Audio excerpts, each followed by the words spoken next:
Tesla's purchase of Solar City in November of 2016 was easily their biggest and definitely most controversial acquisition to date. The proponents pegged it as the last critical piece of vertical integration for Tesla to produce products from sustainable energy generation and storage to consumption. The detractors said it was pure corporate fraud and a $2.6 billion family bailout. In this video, I'll present all of the information to let you decide which it is. There's also still a lawsuit underway, and court documents have recently been unsealed, shedding light on new information. Solar City was launched in 2006 with a $10 million investment from Elon. The initial business model was to drive costs down in the industry by controlling everything from the sale to installation, with third-party manufacturers providing the actual panels. They hired 150 employees, the majority of them construction workers, and within a year, they were installing around 70 solar systems per month in Northern California. The key part of the business model was allowing customers to lease the panels instead of purchasing them outright. Other companies had explored the notion, but no one was able to bring it to the residential market. Solar City kept at it and found a way to develop an arrangement where the homeowners were not required to make any down payment. Solar City handled all of the upfront costs, consultations, rooftop layout blueprints, and the installation of the panels, working with banks to help front the necessary capital. In return, Solar City would get long-term recurring revenue, with the homeowners paying them back over the course of a 20-year lease at a monthly cost that would hopefully be lower than a traditional utility bill. A big part of what made this model feasible was the 30% federal solar tax credit, which Solar City could claim on the value of each installation. Solar City went public at the end of 2012 at $8 a share, and the stock surged 47% on the first day of trading, as the company was effectively doubling its sales each year. In early 2014, it had more than 70,000 customers, and the stock hit $86 a share, an all-time high. Solar City was a clear industry leader, owning a third of the residential market, handling more installations than the next 50 competitors combined. Even Google got involved, investing $300 million to fund some of the installations as a means to take advantage of the associated tax credits. Shortly thereafter, however, with the rise of two polarizing executives, the company culture underwent a dramatic shift. Many employees said the atmosphere became testosterone-fueled and sales-obsessed. Some compared it to tree huggers getting replaced with a fraternity house, with the sales team demographics becoming more male-dominated. In addition to this, some inside the company grew leery of the zero money down concept. Many felt the concept was just a way to hook customers without any concern of whether the customer would follow through with the actual lease purchase. A former sales director said, quote, "Essentially, you had all these poorly trained reps saying, 'Just sign here, don't worry, you can cancel anytime.' People were treating it like signing off on an iTunes terms and conditions." End quote. In addition to this, the company publicly said it was changing the business model in an attempt to become profitable rather than focusing on simply doubling sales each year, as they confessed it was going to be difficult to keep growing at that rate. The plan was this. Instead of leasing the panels to homeowners, their core strategy would now be to sell them primarily through loans, which would lower Solar City's burden of debt. This means that customers would own their systems, no more monthly payments. Eventually, the once industry-leading success ran into major financial challenges. At one point, the stock dropped 77% from its February 2014 peak. The debt had snowballed to $3.4 billion. The sales growth had slowed, and they faced a major cash crunch. With regard to a Solar City conference call in 2016, Jim Cramer said on CNBC afterward, quote, "This is a company that I regard in a first-class crisis that acts as if everything is fine. It was the worst conference call of 2016, end quote. In steps Elon Musk, which unfortunately is the crux of the situation. At the time of the acquisition, Elon was Tesla's largest shareholder, owning 22% of the stock as well as being chairman and CEO. He also happened to be Solar City's largest shareholder at the time, holding approximately 22% of their shares as well.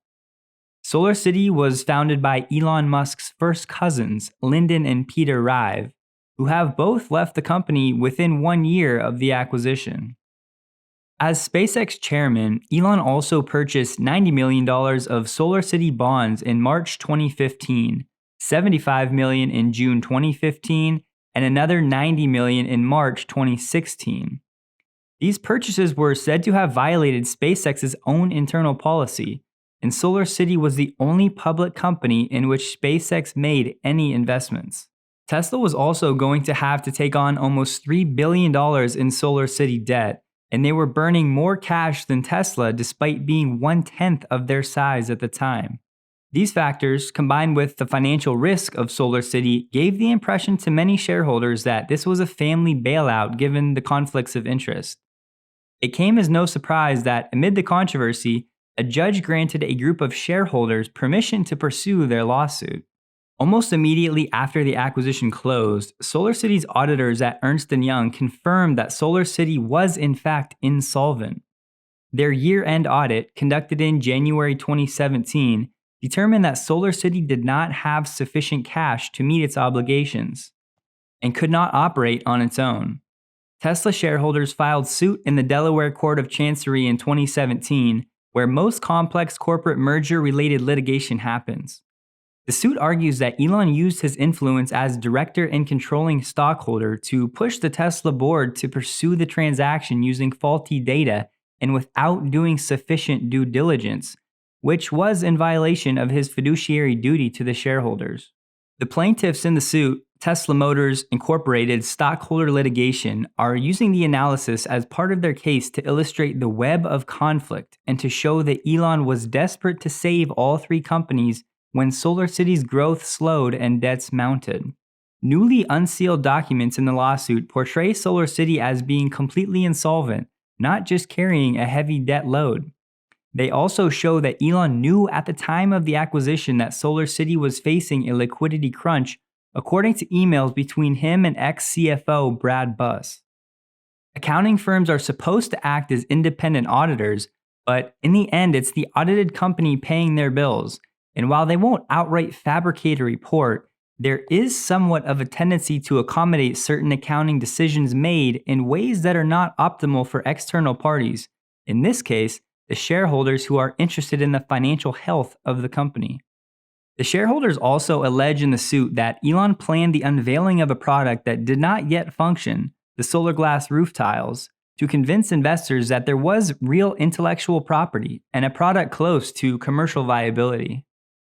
Speaking of this, during Elon's first deposition on June 1, 2019, he acknowledged to the court something he had never disclosed to shareholders, that the company reallocated every possible employee from the solar division to work on the Model 3 ramp, a move that effectively starved the solar business and ruined any chance of growth. This included everyone from engineering, management, sales, and service. Elon also revealed that as of June 2019, Tesla had not yet made the solar glass roof tiles into a commercially viable product. Keep in mind, the solar glass tiles presentation was back in 2016. A few directors of Tesla involved in the lawsuit have recently settled. This leaves Elon as the lone remaining defendant, facing claims that Tesla paid $2.6 billion for a worthless solar energy system installer, according to the court documents. The 5 directors, including Robin Denholm and Kimball Musk, settled for $60 million, which came as the 10-day trial was scheduled to start on March 16th in Delaware, with the shareholders seeking the full $2.6 billion in damages. The suit is being pursued at this point by an individual investor and 5 investment funds. At the heart of the current case are allegations that Elon and other board members did not fully disclose the depth of Solar City's problems or their own internal cash constraints at the time within Tesla. This acquisition was, however, of course, approved by a majority of shareholders, so as with most stories, there is another side.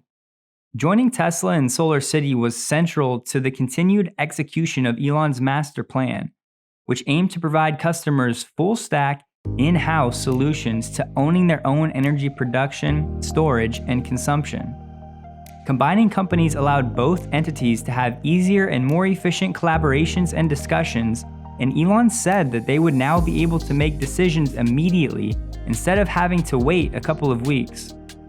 Tesla planned to reduce customer acquisition costs by cutting advertising spending, selling solar products in Tesla stores, and shifting from leasing to selling solar energy systems, which would be a continuation of the business model shift that Solar City wanted to implement before running into problems.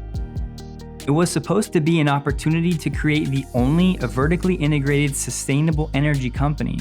From a Solar City panel to a Tesla battery, the in-house supply chain would scale up clean energy for all and provide cost synergies to the businesses and shareholders. These synergies were at the heart of the acquisition, which ended up being an all-stock deal in which Elon's Solar City investments were converted to about $500 million in Tesla stock as a result of the deal. There are still many eyes on Gigafactory Buffalo. Many residents and locals are tracking this story closely as they were promised thousands of high-quality jobs, many of which are yet to come to fruition. Many locals there also want to become a part of the future, rather than being stuck hoping for a revival of industries of the past. This story is clearly open-ended, and is one that deserves far more attention than it gets. It's Tesla's biggest acquisition and could be argued as Elon's biggest misstep given the current status of things. It can also be argued that if Tesla's solar glass roof tiles become a hit, and Tesla can deploy the necessary resources to grow this division, that this deal is what ultimately takes them to an entirely new level, becoming the world's first fully integrated, full solution, sustainable energy company. Only time will tell. Thank you for watching. I hope you learned something new. Feel free to subscribe. We would love to have you. Hope you enjoy the rest of your day.